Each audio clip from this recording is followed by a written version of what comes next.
It all kicks off with the city engulfed in chaos as desperate screams echo everywhere. Seeing this, our protagonist realizes the situation is dire and he needs to move fast. On the streets, bizarre creatures with massive mouths emerge and begin attacking people. Meanwhile, in an online games chat, everyone is freaking out about a zombie apocalypse. But one player complains that his teammates' parents keep barging into their rooms and making noise. Linfan then uses voice chat to ask a low, health ally if his girlfriend is around. His teammate is floored, asking if he's some kind of prophet because the girl was literally attacking him. The young woman on his lap asks why he suddenly stopped mid-match. Turning toward him, the girl reveals a horrific mouth and lunges at him without warning. Despite his ally's pleas for help, Linfan simply tells him to focus on taking the tower. The protagonist celebrates the win, remarking how much easier it was without dead weight on the team. Suddenly, a knock comes at the door. It's Lu Weiwei, his neighbor, pleading for help. He opens up, and she explains that some crazy people are outside and she needs a place to hide. The young man agrees to help but first asks her to close her eyes, creating a tense moment. The neighbor readily obeys, saying she'd do anything he asked in exchange for safety. In the blink of an eye, a bright flash slices through the air toward the woman with her eyes shut. Lin Fan then remarks that he helped her, and now she won't turn into one of those monsters. Just then, a system notification pops up, showing he earned 1 point for taking down a zombie. Our hero introduces himself as Lin Fan, a simple architect who is just working overtime. He thinks to himself that a freak accident dragged him into this whole apocalyptic mess. He remembers trying to help his beautiful neighbor, but she suddenly transformed and bit him. In the moment he was about to perish, the zombie apocalypse system successfully activated. And just like that, he was reborn completely different, with a system window displaying his new stats. Looking at the screen, he understands the system rewards attribute points for dispatching zombies. Suddenly, another monster appears in the hallway and starts feasting on his former neighbor's remains. The creature, covered in multiple eyes, pauses its meal and stares at the protagonist with a confused look. Without a second thought, the tentacle-mouth beast charges straight for our hero. With a smirk, Lin Fan says he just wanted to confirm something and tells the creature to keep its distance.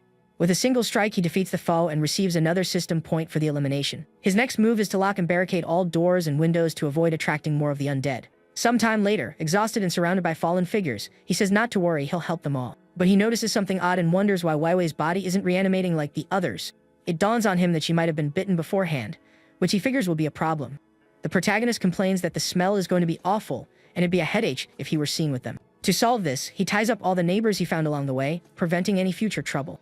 Afterward, the young man simply drags them all to a corner of the hallway and leaves them bound. At that moment, he hears a strange noise from the end of the hall and snaps to alert. Peering into the darkness, he spots the silhouette of a person in a wheelchair approaching. The figure reveals itself as a hideous zombie with multiple red eyes and tentacles for a mouth. In an instant, the abomination lunges at the protagonist with incredible speed, ready to strike. With a clean blow, our hero defeats the creature, recognizing it as Uncle John and wondering how he got upstairs. Joking about the situation, he thanks the zombie for bothering to bring the wheelchair all the way to him. Next, the young man uses the chair to transport his tied-up neighbors, promising to return it later. He then leaves the wheelchair and its contents in front of apartment 203. Outside, the hero reflects that even though it's the end of the world, he still needs to find supplies to survive. Looking at a dumpster, he wonders if zombies are considered wet or recyclable waste and groans about being alone. But just then, he senses an odd presence and turns his head toward one of the buildings. On an apartment balcony, he spots a bald man watching him, recognizing him as Uncle Joe's son. The bald neighbor waves with a strange grin, acting as if nothing is wrong with the world. Lin Fan remembers this guy used to rob him. Even after calling the cops, he got beat up again. Back in the present, our hero calls out, asking his neighbor if he's got a problem with him down there.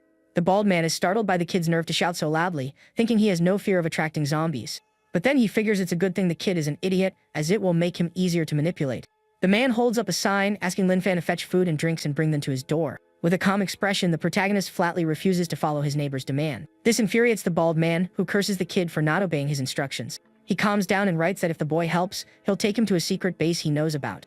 Despite the new offer, our hero stands his ground and once again refuses to help. The neighbor is completely unhinged by the young man's attitude and furiously crumples the paper.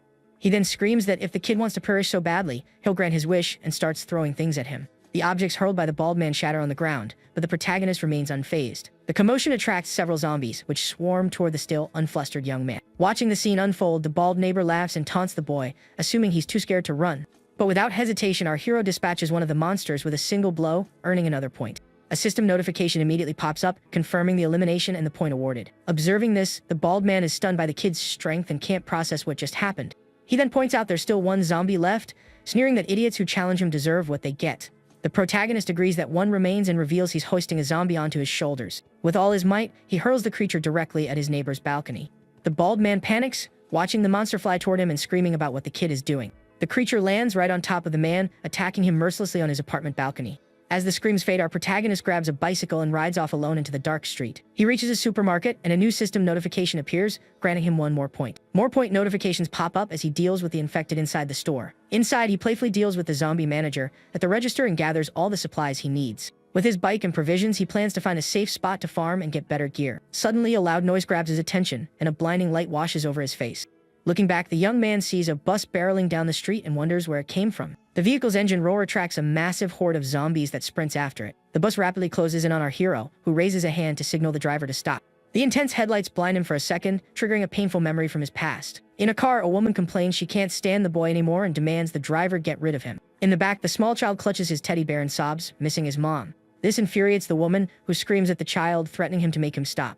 She finally loses her patience, grabbing the steering wheel of the moving car to force a stop. The struggle between the 2 adults in the front seat terrifies the little boy even more. With tears in his eyes, the child stares at the scene, horrified and confused. Abruptly, the car slams into another vehicle, causing a devastating crash on the highway. Back in the present, a young man from the bus window smirks, asking if he wants a ride. The same guy laughs, saying if they don't pick him up, he can just wait for the zombies to have a snack. Lin Fan stays silent outside, simply observing the situation from atop the bus. Inside, a student with glasses questions his classmates' behavior, reminding him they should be helping each other. The bully yells that in the apocalypse, he does whatever he wants and viciously attacks the boy with glasses. He then declares that with the teacher gone, all the teacher's pets are now under his command. With a cruel grin, the bully decides to be generous and send his classmate out to join the monsters. Without a second thought, he kicks the boy out of the moving bus and onto the street below. The bus continues on, and Lin Fan's reflection in the side mirror shows him being left behind. The driver mocks our hero for carrying a knife, calling him an idiot for thinking he can fight alone. But the protagonist faces the horde and declares with conviction that he is not going down today. He remembers his mother telling him to be a good, brave boy, because one day she would come back for him. Recalling the promise he made to his mother, knife in hand, he resolves to become the person she wanted him to be. With incredible power, our hero launches his kitchen knife directly at the bus. The blade flies true, striking the tire and causing the vehicle to swerve out of control. The bus smashes into a pole, its front windshield shattering from the impact. The bully at the wheel is thrown to the ground, injured, and starts begging for help, crying that he doesn't want to perish. Lin Fan bikes over as the injured bully admits he was wrong and pleads to be saved. Our hero retorts that he isn't sorry, he's just scared because his time is up. With a smile, he informs him that his friend is on his way, and he'll lead them to their reunion. Desperate, the bully screams for the protagonist to come back and not abandon him to the horde. At that moment, the student who was kicked out reappears, now a zombie, right in front of his former classmate. The zombie horde swarms the bus, and the driver's horrified screams echo down the empty street. Meanwhile, Lin Fan pedals away, and a screen displays that his strength is now off the charts.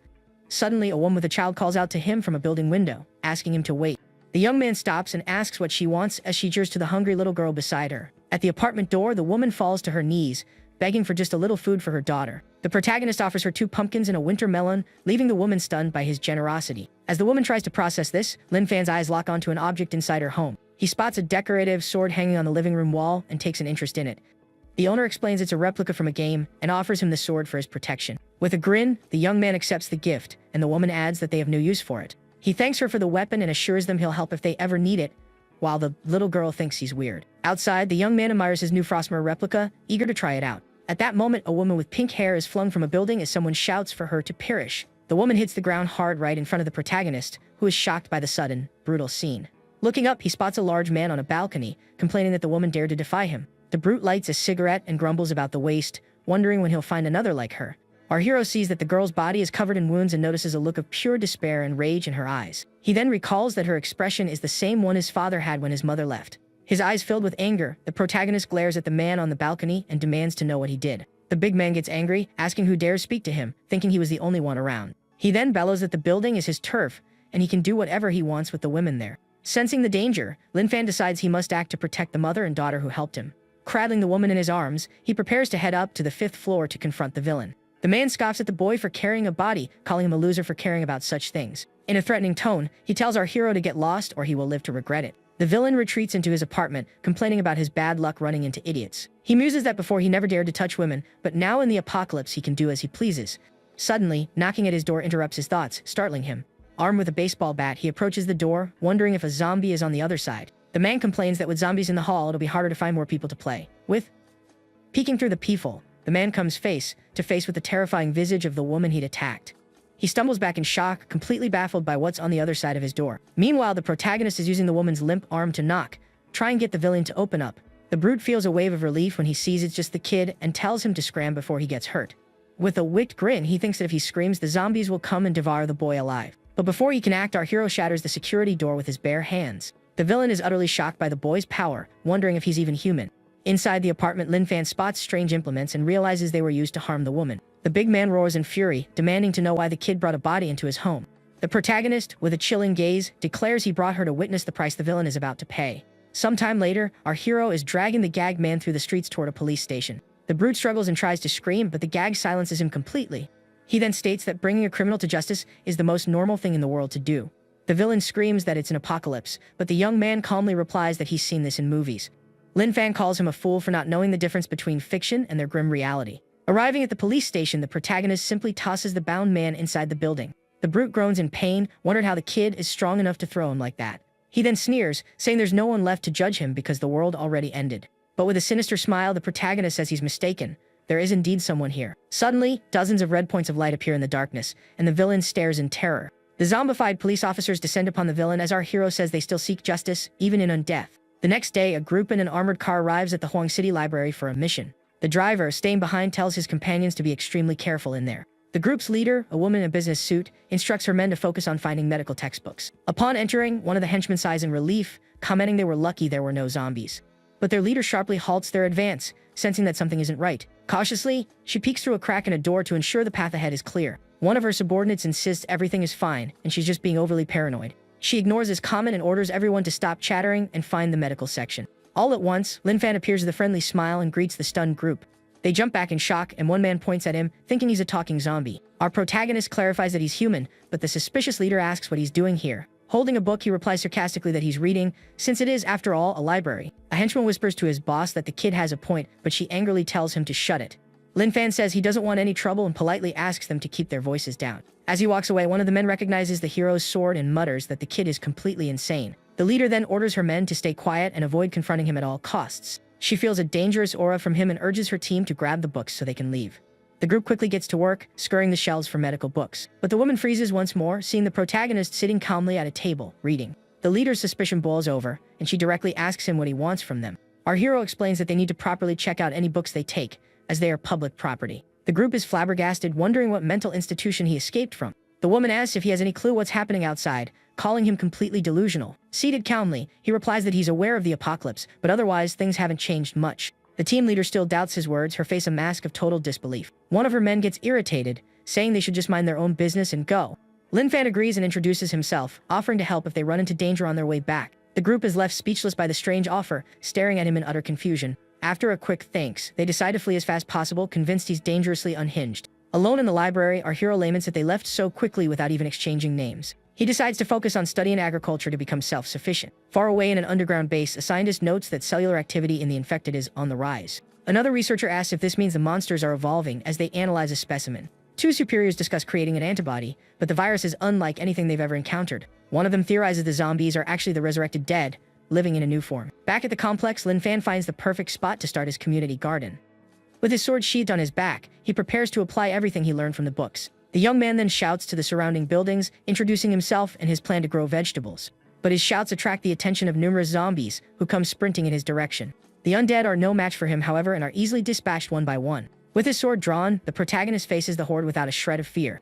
With swift, precise movements, he eliminates every last monster, racking up numerous system points. Satisfied with his work, he declares that now he can plant his crops without worrying about zombie attacks. Looking at the bodies on the ground, he concludes no one else is alive nearby and his harvest will be safe. His stomach rumbles, and he decides he needs to eat before starting work on his new garden. He then visits the mother and daughter, sharing a meal of instant noodles with them. The woman, worried about the future, says she can't keep accepting free handouts forever. The young man then bluntly asks if there's anything he can do to help their situation. The woman is taken aback by his simple, direct offer to help. Mustering her courage, she says she wants to take her daughter and leave with him for a safer place. The protagonist lights up at the idea and offers to help them move into his neighborhood. The woman is confused by the talk of rent, wondering if they're even on the same planet. Meanwhile, in another city building, a group of survivors struggles to cope with the apocalypse. Suddenly, one of their cell phones rings, startling the man who thinks it might be a rescue team. Answering a call for a man named Chen, he's met with someone asking about renting a house. The guy hangs up, irritated, assuming it's some lunatic playing a prank. He then vents that the apocalypse struck out of nowhere, with no sign of any rescue efforts. But to his astonishment, the phone rings again, the same number being persistent. Furious, he answers and screams at the protagonist, who merely wanted to rent a house for the mother and child. The protagonist hangs up, complaining about how short-tempered people are these days. He then decides to call the man again, leaving the woman beside him utterly baffled. On the other end, the man screams in rage, but Lin Fan calmly restates that he just wants to rent the house. Out of patience, the man agrees to the rental, reveals his location, and dares him to come over. Our hero celebrates, telling the mother and daughter to wait while he secures their new home. Before the woman can protest, the protagonist is out the door, leaving them alone in the apartment. On the rooftop, a colleague asks Chen what happened, and he replies it was just some idiot. His friend then pulls him aside to discuss something serious and important in private. He reveals that with their current supplies, they'll only last for another half a month. The friend suggests they abandon the 4 elderly members of their group to conserve food for the others.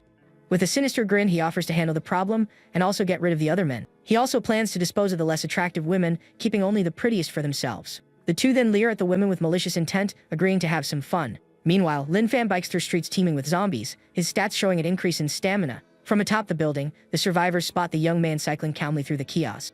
One of them shouts for him not to be a fool, thinking he won't get far on a bicycle. The protagonist pedals nimbly, weaving through the monsters as he nears his destination. He arrives at his destination, the luxurious Fang International Group condominium, and is thoroughly impressed. Looking back, he realizes he's managed to shake the horde of zombies that was on his tail. On the rooftop, Chen reassures his group that with him in charge, they'll all eat well and live better. At the same time, the 4 seniors of the group are talking quietly in a corner of the rooftop. A retired soldier says they've become a burden, and the world needs the youth to rebuild. A retired military engineer watches on as another senior notes that he's finally come to terms with it. The ex-soldier then asks the engineer if he feels the same, who replies that what matters is survival. A retired teacher consoles her husband, telling him not to apologize for bringing her into this. Simultaneously, Chen and his right-hand man celebrate having swayed the others so easily. The man then reveals his plot to get rid of the elderly, and the other men to have it all for himself. But suddenly, one of the seniors stands up, announcing that they overheard Chen's entire plan. The ex-soldier says they needn't worry, the elderly will simply wait for the end in peace. This sends the other survivors into a panic, and they start screaming to throw the seniors off the building to avoid trouble. Just then, a knock sounds at the rooftop door, and a calm voice calls out for Mr. Chen. The group turns in surprise as the voice identifies itself as the person who called about the rental. Furious, Chen screams at the newcomer, questioning who would joke about such a thing in an apocalypse. Suddenly, the security door is blown off its hinges with tremendous force, startling everyone. Lin Fan then appears in the doorway, apologizing and saying he didn't realize the door was so flimsy. Chen's right-hand man whispers a plan to use the newcomer as bait for the zombies they'll attract. The two share a malicious smile, agreeing on the idea of solving 2 problems at once. Our hero asks who Mr. Chen is, and the man replies that this is his place and he can leave now. The young man thanks him and offers his payment of 5,000 for rent, leaving Chen even more bewildered. Losing his patience, Chen takes the money and tells the kid to stay as long as he wants, as long as he gets lost. As he leaves, the protagonist says thanks and goodbye, leaving the men on the roof utterly confused. He then approaches the seniors and asks if Mr. Zhou Agent is among them, surprising everyone. The young man recognizes the engineer from television, calling him a hero for his work on the nation's weapons technology. The protagonist then asks the seniors if they plan on leaving the rooftop, since it's dangerous outside. The ex-soldier explains they'd rather leave the supplies for the younger generation and not waste resources. With a determined gaze, the young man faces the seniors, his expression shifting to one of intense seriousness. Chen's group is rattled by the boy's look, and their leader realizes he is extremely dangerous. Our hero then offers the seniors his protection, stating he's strong enough to keep them safe. The ex-soldier politely declines, saying they would only slow him down and are just glad to know someone like him exists. But the young man insists, offering them a place in his neighborhood, a proposal that shocks the seniors. Without giving them a chance to refuse, the protagonist takes the seniors by the hand and leads them away. Chen's right-hand man tries to stop them, but the group's leader holds him back, telling him to let them go. Chen explains their plan hasn't changed, and the boy won't interfere with their objectives. With a wicked smile, he reveals they will use the seniors to lure the zombies and get rid of everyone. As they descend the stairs, the protagonist uses his sword to clear the barricades in their path. He then glances up at the building and sees Chen's group watching them from the rooftop's edge. Chen's men begin throwing heavy objects from the roof to attract the attention of the zombies. The seniors are horrified by the youth's cruelty, wondering how they could be so malicious. But the protagonist, with a cold stare, says they're even worse than they imagine and won't stop. The ex-soldier then realizes Chen's group plans to use them as bait for the hungry undead. The retired engineer notices something unusual on the ground and asks his companions about it. He's amazed by the sheer number of zombie bodies scattered across the condominium's courtyard. The ex-soldier doubts anyone has developed a way to dispatch the monsters so easily. With a confident smirk, the protagonist explains he had to clear out the zombies to reach them. The seniors are completely stunned by this revelation, shouting in disbelief at the young man's power. On the rooftop, Chen's men hear nothing, and one wonders why there are so many bodies down there. Chen, skeptical, approaches the ledge to see what happened with his own eyes. After confirming the scene, he's in shock, realizing the boy is far stronger than he ever imagined. In a desperate move, Chen's right-hand man tries to throw one of their own men off the building. The man turns to the group, asking why everyone is giving him such a strange look. The villain then announces that if objects won't lure the zombies, they use the scent of human flesh as bait. Chen praises his subordinate's cleverness as the others cheer for the group's evil plan. Suddenly, screams of pain erupt from the rooftop, and the protagonist whips around in surprise. Zombies have appeared on the roof and are beginning to attack the survivors, who have nowhere to escape. From atop the building, Chen's men watch the outcome of their plan and celebrate the others' misfortune. The seniors are terrified as they see the zombies advancing on the other survivors up there. The protagonist then asks the ex-soldier if he has a car, because his bicycle won't carry everyone. With a smile, he says his bike can't carry this many people and they'll need another ride. He then tells the senior to go on ahead, saying he needs to take care of something before they regroup. The seniors try to convince him to come with them, but the young man insists they are more valuable alive than he is. The retired engineer tells the others to calm down, trusting that the young man has a plan. Meanwhile, the protagonist faces the zombie horde, mocking their pathetic physical stamina. All by himself, he confronts the crowd of undead piling up against a locked security gate. From the rooftop, Chen and his partner watch the scene, wondering why the boy ran straight into the horde. Chen laughs, concluding the kid opened the gate for the zombies and is now fleeing in terror. He scoffs, saying running is a basic survival instinct that not even an idiot can fight. But Chen's right-hand man notices something is wrong with the direction the boy is running. The two then realize the protagonist is luring the zombie horde directly to them. The undead mob surges forward, rushing toward the survivors' building, hungry for flesh. Reaching the building's entrance, our hero turns to the men on the roof and asks what they're up to. With an ironic grin, he says he was just trying to be helpful and brought them the zombies they wanted. The horde invades the building, swarming up the stairs toward the rooftop where the survivors are trapped. The group descends into panic, screaming in terror as the zombies close in. Far from the chaos, the protagonist calls everyone to dinner in a new, safe apartment in the complex. They all eat together, thanking the hero for saving them and giving them a new lease on life. The little girl Fei stares at the young man and asks why he's looking at her like that. The protagonist then asks where her school backpack is, leaving the girl utterly confused. He explains that Grandma Liang, a retired teacher, can tutor her even during the apocalypse. The little girl complains to her mother, saying she doesn't want to study during the end of the world. Her mother comforts her, telling her to listen, as studying is the only thing she can still do. And just like that, Lin Fan's Sunshine condominium welcomes 6 new residents, breathing life into the place. The young man then excuses himself to take out the trash and get the girl's backpack, leaving the others at the table. Outside, 2 zombies wander the streets, shambling toward one of the houses in the complex. But before they can get close, 2 precise arrows strike their heads, taking them down instantly. From a window, a young man with a bow celebrates the easy work, remarking that clearing the streets has been a breeze. In a garage, the group from the library discusses their supply situation and the local water treatment plant. Suddenly, a loud noise startles the archer, who wonders what's happening outside. A massive explosion echoes through the streets, drawing the attention of every zombie nearby. The group's leader watches the scene, wondering who in their right mind would cause such a dangerous commotion. Amid the chaos, a woman runs for her life, screaming for help as she's pursued by a swarm of zombies. All at once, a monstrous claw bursts through a zombie's chest, eliminating it in a single blow. A giant, muscular zombie appears before the woman, terrifying everyone who witnesses the sight. The group's leader is shocked by the mutation, wondering if the monsters can truly evolve. Out of nowhere, a moving trash can appears on the street, and a strange noise catches everyone's attention. The woman is startled by the new disturbance, fearing another giant zombie has shown up. The trash can then bumps into the giant zombie, and Lin Fan apologizes for the collision with a smile. The protagonist then invites the monster on a nightly jog to make up for the accident. The library group's leader recognizes the young man, surprised to see him again in such a situation. One of her men figures he drew the zombie away, and thanks to him, they're now safe. The camera pulls back, showing the protagonist sprinting through the streets with a giant zombie hot on his heels. Tired of running, the protagonist decides to forget the garbage station and find another place to dump the trash. Suddenly, a group of men calls to him from a balcony, asking what he's doing down there. He explains he's just looking for a place to throw out his garbage, since the community dumpster is full. The men laugh at him, mocking the kid for worrying about trash during the apocalypse. The protagonist questions if taking out the trash isn't a normal thing to do and offers to help if they need it. The group's leader gets annoyed with his attitude and threatens him, saying he can send mercenaries after him. Unfazed, our hero simply says goodbye and leaves, infuriating the men with his audacity. The group then decides to lure some zombies over to have fun watching the kid get chased. They start shouting and making noise, hoping to draw the attention of the undead on the street. But to their surprise, the street remains silent with no sign of any zombies. Confused, they wonder if all the zombies have vanished, until one of them spots something approaching. The protagonist then appears on their balcony, telling them not to worry about the zombies outside. He steps into the apartment and says he'll be right back, as he needs to handle a few things first. The group's leader is furious at the intrusion, calling him a rookie for bringing zombies so close. Suddenly, a loud noise from the roof startles everyone, and they realize they aren't alone. One of the men asks what's making so much noise, and they cautiously approach the window to investigate. A monstrous creature with red eyes appears on the roof and roars at the terrified men. Outside, the protagonist observes the scene and comments that the guys seem to be getting along just fine with the zombies. He then hears a strange noise from a nearby bookstore and decides to investigate its source.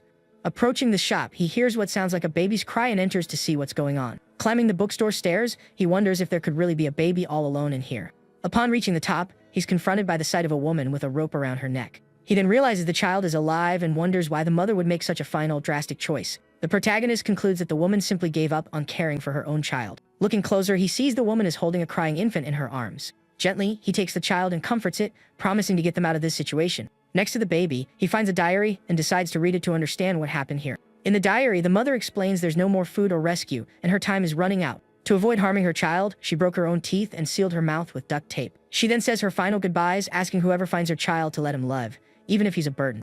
Moved by the story, the protagonist promises the woman he'll do everything he can to help her son survive. Suddenly, a basketball drops to the floor with a strange thud, startling the young man. He turns to see the ball bouncing by itself on the floor of the dark bookstore and goes on high alert. From the ceiling, a hideous creature with red eyes and sharp teeth leaps down to attack him. Our hero narrowly dodges, realizing this monster is far faster than any zombie he's faced before. He wonders how the baby survived with such a powerful zombie nearby, and an idea strikes him. The protagonist realizes the zombie was using the baby's cries as bait to lure in prey.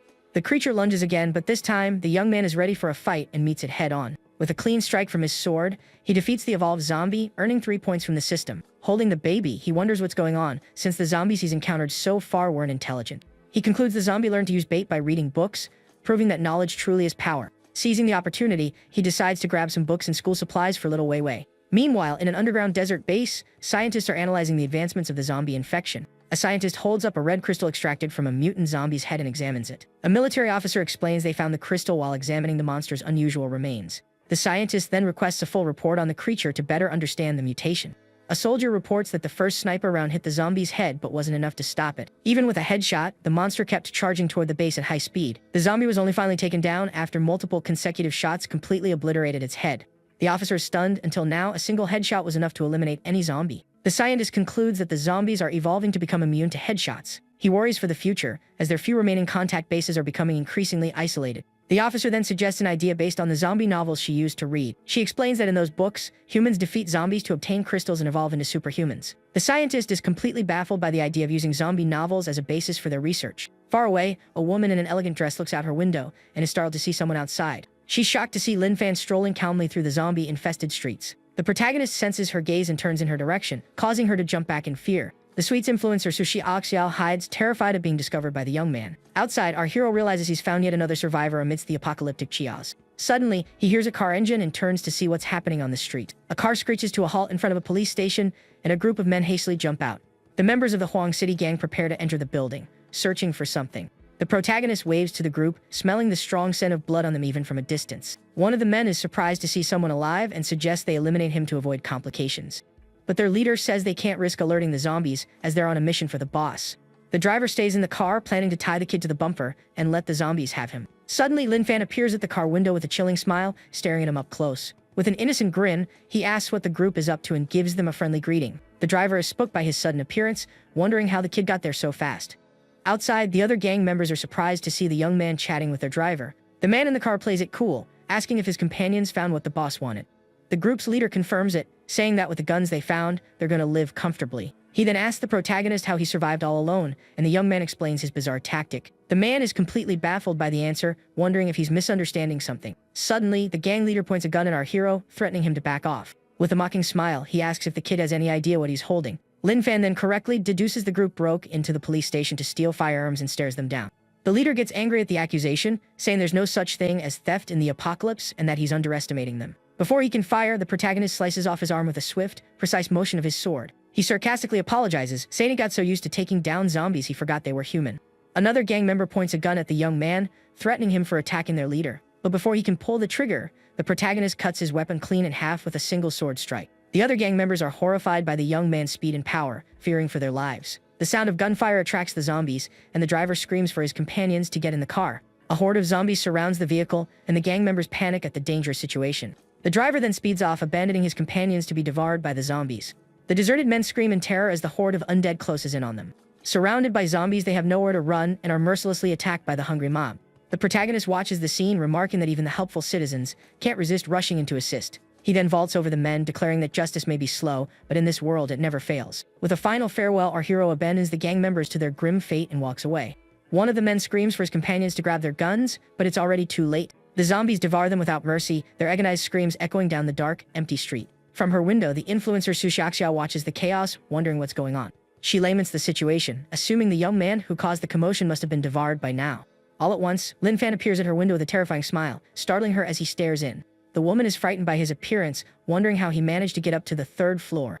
Our hero then casually sits on her air conditioning unit, deciding to give the woman a moment to calm down. With a plan in mind, he decides he'll visit her every day to show he isn't a threat. Sushiaksho panics, realizing she's been found, and grips a knife tightly. She thinks to herself that she can't escape and would rather harm herself than let him touch her. Meanwhile, in a high-end neighborhood, a blood-soaked car stops, and someone screams in desperation. The bald henchman who fled the police station runs in, warning his boss that something went wrong. The gang leader, a man named Wang Dafu, calmly asks what happened while puffing on a cigar. The man explains they ran into another group at the station and were ambushed. But in his mind, he remembers that he actually abandoned everyone to save his own skin. The boss's silence terrifies the henchman, who knows his superior is incredibly powerful. Coldly, the leader extinguishes his cigar on the man's forehead and asks why he didn't perish with the others. The subordinate endures the pain in silence, afraid that injuring his boss will get him eliminated. Stuttering, he claims he can still be useful and offers to continue being the boss's driver. Wang Dafu dismisses him, and the man scrambles out of the leader's room. Alone, the boss reflects that he needs to be cautious, as there's another powerful group operating in the city. Changing scenes, we see the Sunshine Condominium, where the protagonist lives with the other survivors. One of the elderly women is planting seeds, commenting that she'll need more next time. Meanwhile, the two gentlemen reinforce the gates, ensuring the safety of everyone inside. The retired teacher is tutoring little Feifi, who complains about having to study science. The little girl is overwhelmed by the massive pile of books she has to read. Just then, Lin Fan arrives with a brand new school backpack for the little girl and showers her with praise. Moved by the gift, the girl starts to cry, and the protagonist jokes that she must really love studying. Suddenly, the baby rescued begins to cry in his arms, catching our hero by surprise. Feifi's mother asks about the child, and he says he wants the former army medic to examine him. The elderly woman, who is a doctor, approaches and urgently asks him to bring the baby over. A while later, the baby is calmer, but his body is covered in rashes and sores. The ex-medic treats the wounds, saying they luckily found him just in time, as the child is very weak. She then asks for the child's name, and the young man says the mother's diary only mentioned Meng Meng. The woman suggests the girl take his last name, but the young man refuses, wanting to honor her mother. Feifei's mother offers to look after the child, since our hero has no experience with infants. He thanks her, suggesting she take the day shift and he'll take the night, but someone urgently calls his name. The protagonist spins around, startled by the shout, and asks what the emergency is.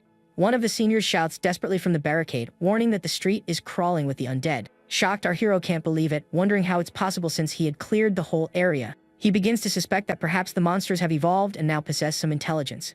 At that moment, a truck barrels down the street, dragging a massive horde of zombies behind it. Inside the vehicle, a man in glasses and a cap is honking relentlessly to attract even more attention. The senior explains that the driver was making noise on purpose to lure the zombies away from a store. Peeking through the barricade, the protagonist confirms the story, saying he saw the whole thing too. With the coast clear, a group of survivors emerges from a store to grab supplies. On the security monitors, the seniors notice the truck is making a U-turn and heading back. The young man is confused by the driver's maneuver, unable to understand his plan. The truck then accelerates directly toward the group of survivors outside the store. The men realize the driver is trying to abandon them and start to panic. In a flashback, the driver remembers being with his family at the start of the apocalypse. He had promised his wife and daughter he would return quickly with supplies for them. But when he went out for food, he was surrounded by zombies, and a truck appeared out of nowhere. Two men got out and saved him from the undead with a shield and an iron pipe. Kneeling, he begged them for help and food for his wife and daughter waiting at home. To his surprise, the group's leader agreed to help and invited him to a safe shelter. But when they saw his wife, the men revealed their true intentions and assaulted her. Meanwhile, the driver was tied up, forced to watch helplessly. Desperate, he screamed with all his might, but there was no one around to help him. His wife tried to fight back but was ultimately thrown from the top of a building by her attackers. The woman did not survive the fall, leaving the driver shattered by the men's cruelty. Back in the present, the man swears revenge, vowing that those beasts will not get out of this alive. His eyes filled with rage, he floors the accelerator to run down his former companions. The truck crashes with immense force, causing a massive explosion in front of the condominium. Curious about the noise, Lin Fan decides to investigate, though one of the seniors tries to stop him.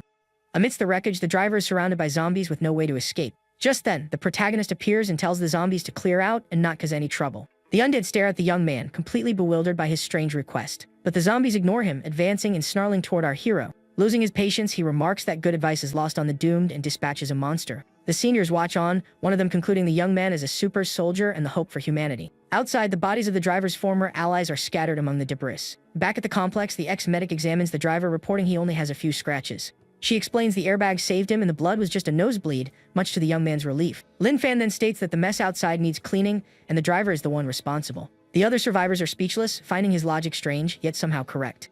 The man then wakes up, wondering if he might have somehow made it to heaven. The protagonist calmly replies that he's at the Sunshine Condominium, their new home. Next, he orders the man to go clean up the zombie bodies before they start to stink. The driver introduces himself as Chen and says he must rescue his daughter from the villain's Hidyat. But our hero stops him, questioning if he plans to run off after causing such a mess. The young man then proposes a deal. Chen cleans the streets, and in return, the hero will rescue his daughter for a price. A while later, Lin Fan is walking with a little girl, who asks if her dad really sent him.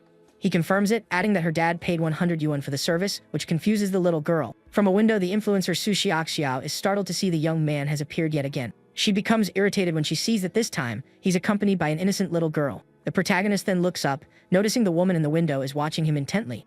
With a smile, he waves at the woman observing him from the building window. Su Xiaoxiao is terrified by his smile, convinced he's a dangerous maniac. Overcome with fear, she rushes to close the curtains and hide from him as quickly as possible.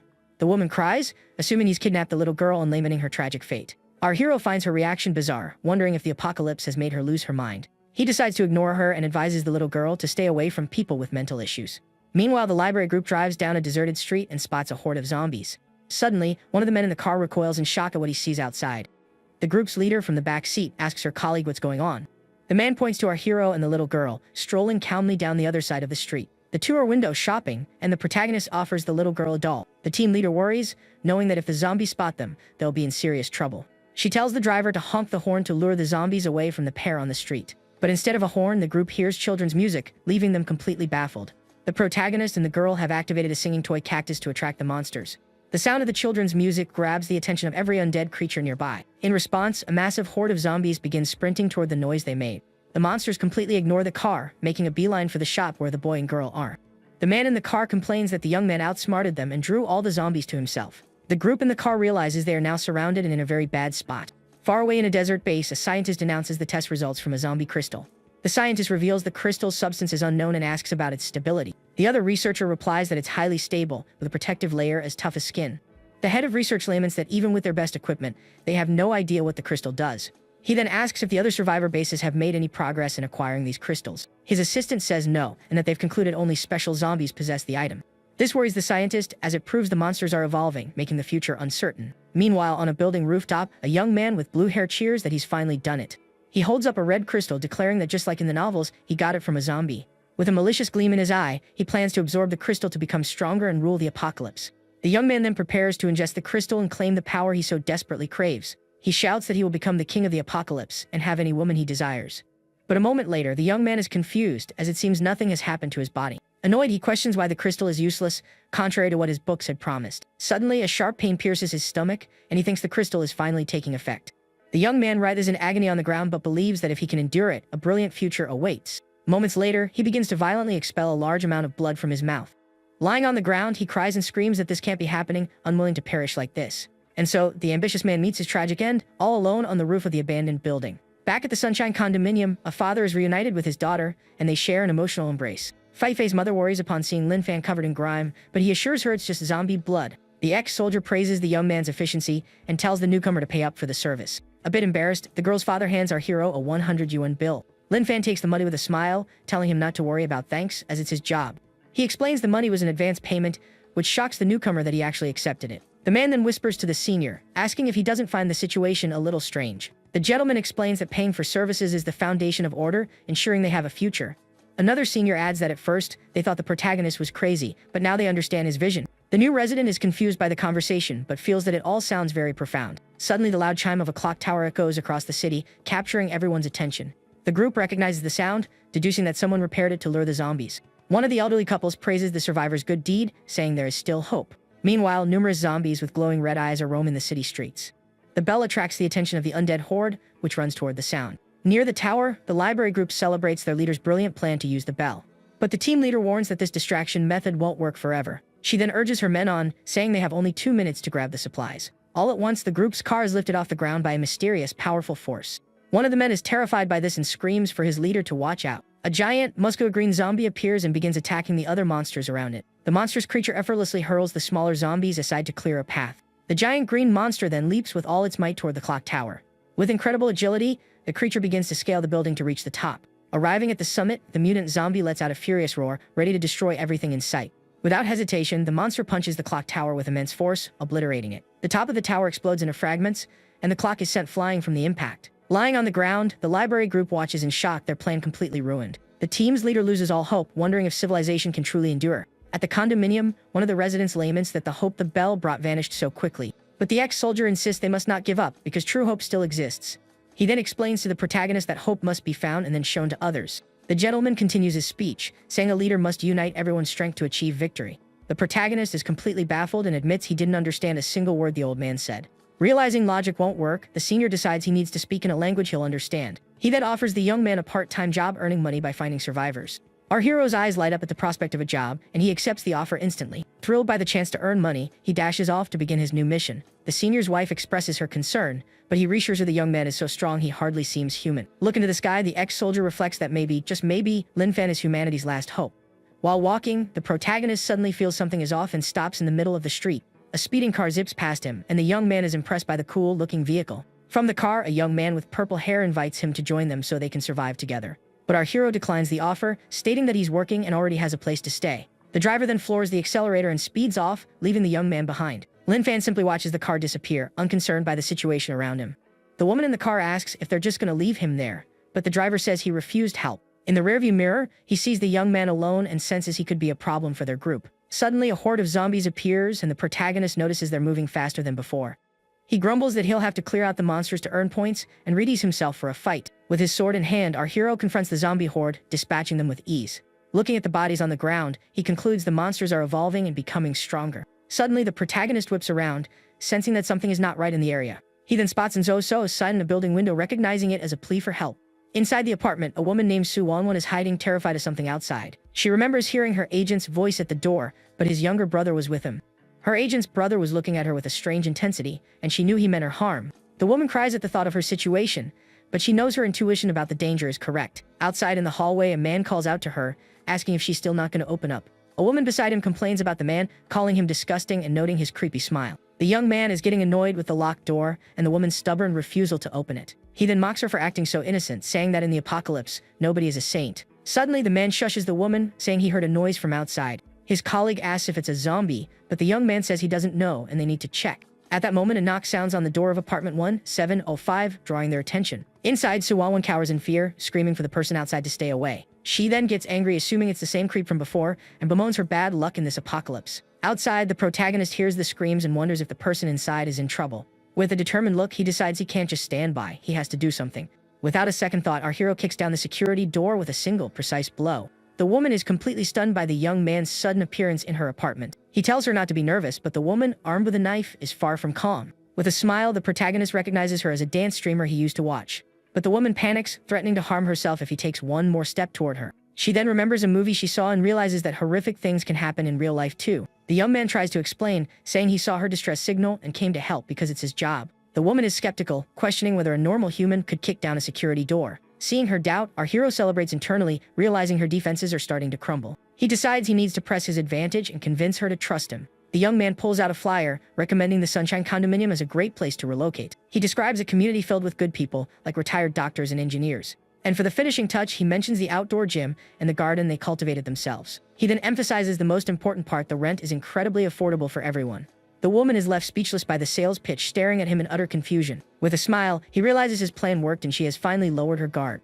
The young man then says he understands her fear and that even in the apocalypse, there's still warmth between people. Gently, he takes the woman's hand, asking her to lower the knife and calm down a bit. He then hands her the flyer, telling her to take a closer look at the offer. The streamer takes the paper, staring at it with an expression of total disbelief. Suspiciously, she asks who he really is and what he truly wants from her.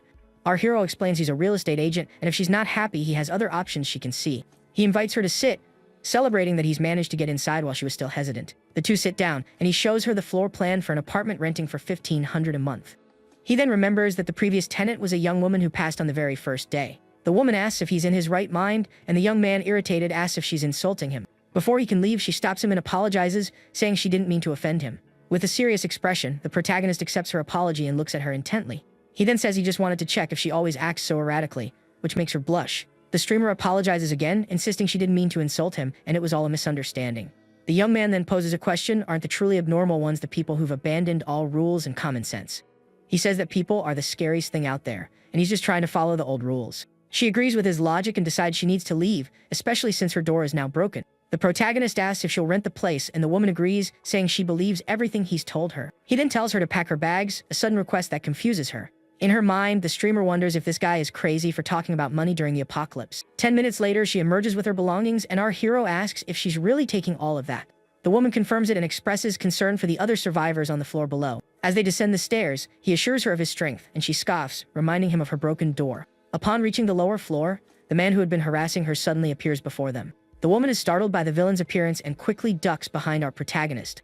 Armed with a cleaver, the man threatens the young man, declaring he won't be taking the woman anywhere. Lin Fan slips on a pair of sunglasses and faces the aggressor with a smirk. With an intimidating glare, he asks the villain exactly how he plans to make him regret his actions. In a flash, the protagonist disarms the man, effortlessly snatching the cleaver from his hand. The aggressor is completely stunned by the young man's speed and strength, fearing for his life. He wonders how the hero managed to take his weapon before he could even react. With the cleaver in hand, Lin Fan reprimands him for threatening people, reminding him that it's a crime. Both the streamer and the villain are utterly baffled by the young man's lecture on the law. He then hands the knife back to the man, warning him that if he's attacked, he will defend himself, which could get messy. The aggressor holds the cleaver, completely unable to process what just happened in the hallway. Suddenly, the villain's accomplice appears, and the streamer recognizes her as her former agent, Lu Hong. The young woman recalls that the agent used to be like a sister to her, but has now become a horrible person. The protagonist tells the streamer to leave with him as the two villains glare at them, but the aggressor screams in fury, ordering them to stop right where they are. Our hero turns around with a calm expression and asks what the man wants from them. The villain blocks their path, thinking he can't just let her walk away like this. He accuses the young man of taking her for his own selfish reasons, and our hero reprimands him for his disrespect. The aggressor then threatens the woman, saying that if she goes with this guy, a horrible fate awaits her. He claims that in the apocalypse there are no laws, and staying with him is her best and only option.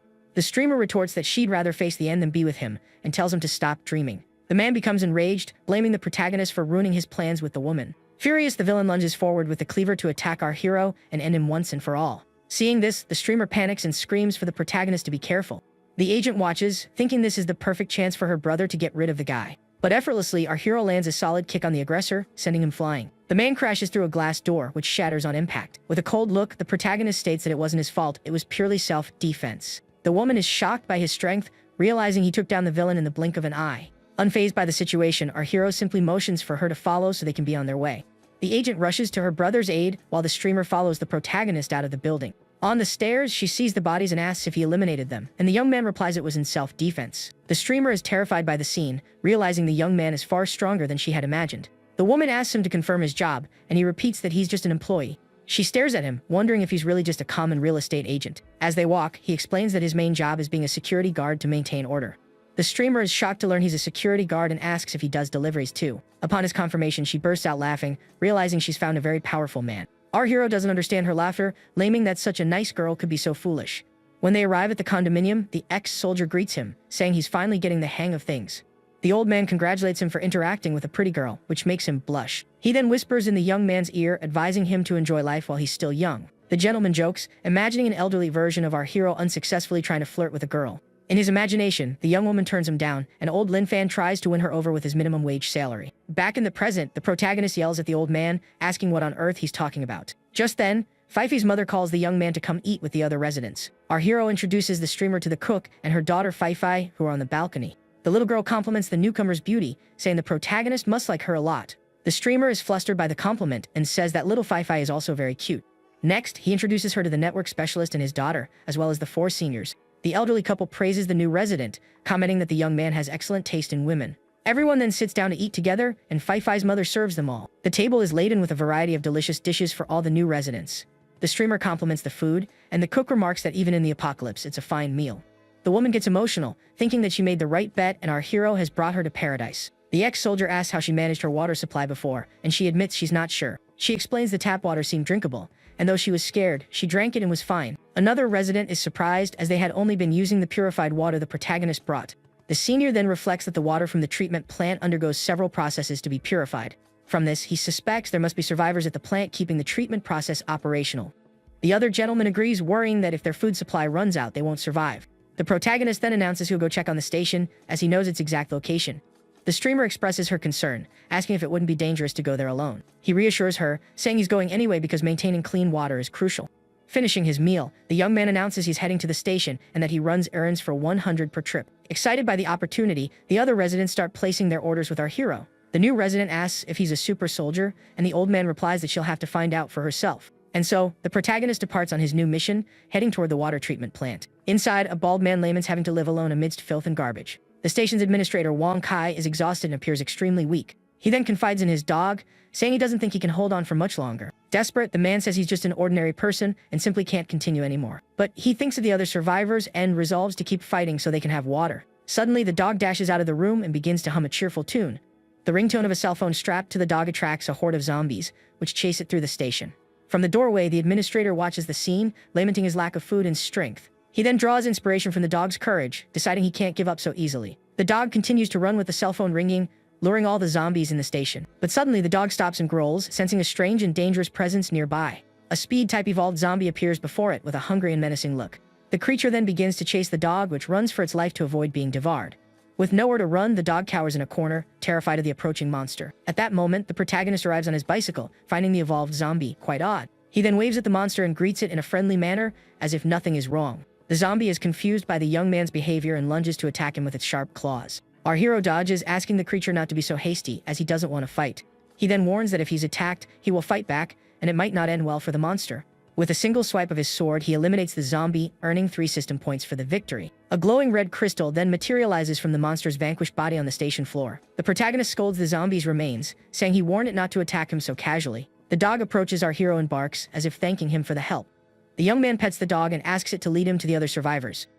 And so the two of them head back toward the condominium together, the cell phone still ringing. As he pedals, our hero kicks away zombies and continues on his way with the dog. He's impressed by the dog's intelligence, as it guides him while skillfully dodging obstacles. The dog then leads him into a dark, trash-filled room in the water treatment plant. Inside, the dog starts walking in circles and barking excitedly to get his attention. The protagonist pets the dog and says he'll follow wherever it leads him. The dog then guides our hero to the chlorination room, where the administrator is hiding. Inside, the man is lamenting that he's been discovered and doesn't know what happened to his dog. He panics, realizing that if the dog returns, there will be no one to open the door for it. Suddenly, he hears a bark and is startled by the unexpected noise from outside. He assumes he's hallucinating, thinking it's impossible for the dog to be there. Just then, a voice calls out to him, and he despairs, thinking his hallucination is getting stronger. The door is then blown off its hinges with tremendous force, sending debris flying everywhere. The protagonist enters, introducing himself as a nice guy who's just looking for survivors. The man weeps, convinced it's a hallucination because the zombies must have already broken in. Our hero then comforts him, assuring him that he's safe now and has nothing more to fear. Overcome with emotion, the man hugs him and cries with relief, finally rescued. Back at the condominium, the administrator eats a real meal, praising the flavor of the food. The two little girls are chatting, and one jokes that he's the reincarnation of a rice ball. The protagonist then asks Fei why she calls the other girl sister when she's older. The little one then whispers in his ear that the other girl has already been completely tamed. The dog is confused, since his owner was happily eating kibble with him just that morning. The administrator apologizes, saying he was just so hungry he ended up overeating. The cook comforts him, saying that being able to eat is a blessing and he shouldn't worry. The ex-soldier thanks him for his work at the station, and the man says it was simply his duty. The gentleman then praises him for saving everyone, as water is the most precious resource in the apocalypse. The protagonist then invites him to move into the condominium, and says he'll find a place for him. The man is completely bewildered by the offer, not understanding what the young man is talking about. The senior explains that our hero is in the rental business and paying for services is normal here. The administrator says he understands, and yet doesn't understand, the logic of this community. Feifei's mother tells him he'll get used to it, and that Mr. Wong understands the protagonist best. The old man praises him for his courage, saying it makes him really like the new resident. He then recalls a timid war buddy who sacrificed himself to save everyone. At a critical moment, the soldier made a run with a bomb and single-handedly blew up an enemy tank. The gentleman says he realized that people show their true courage when it matters most. The administrator concludes that the old man is some kind of life mentor and listens to him intently. The protagonist offers him an apartment for $1,400 a month and asks how he plans to pay. The man is embarrassed, admitting he has no money since it's worthless in the apocalypse. The senior then says he'll cover the rent, and the administrator can pay him back with his salary. The man is confused, wondering where his salary would come from in the middle of the world's end. He changes the subject, asking the young man if he knows how to deal with the city's zombies. With a confident smile, the protagonist says he's very strong, and everyone here already knows that. The ex-soldier confirms the young man's statement, and the administrator watches, still very confused. At this, the women of the community also nod in agreement, smiling in support. The streamer then reflects that he's more than strong, he's an absolute monster. The administrator then asks the hero to accompany him to the station daily for inspections. The young man agrees without issue, and says he's heading to his room since there's nothing else to do. He then asks the gentleman who that young man is, and the senior replies that he and all of them are heroes. The ex-soldier motivates everyone to work together to improve their community for the future. Meanwhile, at the desert base, scientists continue their research on the zombies. A researcher reports that data from other bases has shown no effects from the crystals. A scientist then reveals that a soldier volunteered for an experiment, but it was unsuccessful. The soldier began to boil from the inside and didn't last more than 3 minutes during the test. She concludes the human body cannot withstand the crystal and presents a summary of zombie types. The first is the strength type, which can lift a 2-ton car and is immune to common bullets. The second is the speed type, which can run at 150 kilometers per hour without tiring. The third is the screamer type, which emits a sound of 120 decibels, causing pain and nausea. The researcher warns that if the sound reaches 160 decibels, it can rupture eardrums. The head scientist laments the situation, wondering if humanity has any hope left. Elsewhere in the city, several zombies with bizarre appearances roam the deserted streets. From a window, a soldier named Gu Haing observes the situation outside through binoculars. He lives in his apartment with 5 other survivors, a pregnant woman and her husband. The woman's husband asks how things are looking, and the soldier says the situation is not good. He then asks about his wife, and the man says she's better but is due to give birth soon. The soldier comforts him, telling him not to worry, as he's there to help with whatever is needed. He's concerned because childbirth during the apocalypse is dangerous and could attract a lot of zombies. The soldier then decides to go out for supplies, and his friend offers to go with him. The man asks him to be careful, telling him to flee if he encounters any zombies. His friend warns him about the legend of a man with a sword who roams the city streets. He explains that everyone calls him the immortal ghost of the apocalypse, due to his strength and courage. The soldier is confused by the story, not understanding the combination of such strange words. Back at the condominium, the protagonist goes about his daily chores of patrolling and working. The ex-soldier watches him, reflecting that he's the busiest among them and perhaps their last hope. The retired teacher is helping the 2 little girls solve a math problem. Fei-Fei's mother is helping the senior lady in the garden, who is grateful for the extra pair of hands. The streamer then approaches the protagonist, striking up a conversation as he walks. She asks him not to be so formal with her, and the young man agrees with a smile. The protagonist then calls her by a cute nickname, which makes her blush. The woman then asks if he believes the city will return to normal, as Mr. Wong says. She admits that before, she wouldn't have believed it, but after meeting them, she now has hope. The young man smiles, saying she already knows the answer and that faith is all it takes to succeed. She then questions why he works for money in the middle of the apocalypse. He explains he's afraid he won't be able to readjust to normal life when things go back to the way they were. With a smile, she asks if he has a girlfriend, and the protagonist bluntly says no. The woman then offers herself up, asking if he's ever considered dating, but he turns her down. Shocked by the rejection, she's left speechless, not understanding what just happened. He then justifies himself by saying he's still very young, only 20 years old. Our hero says goodbye, announcing he's off to clear zombies from the neighborhood to make the city safer. She then realizes he has the ambition to clear the entire city and admires his foresight. Far away, the influencer Sushiaxia watches our hero from the window of an abandoned cafe. She wonders why he isn't afraid of the zombies and if he knows a way to avoid them. The protagonist spots her and laments that mental issues are hard to treat with just medicine. He then decides to clear the zombies from the nearby shops to help the woman's recovery. From her window, the influencer panics when she sees him draw his sword, thinking he's about to attack her. Our hero remembers the promise he made and decides he needs to give her a smile every day. He then flashes a wide, terrifying grin in the direction of the woman watching him from afar. The woman is so frightened by his smile that she falls backward, certain he has malicious intentions.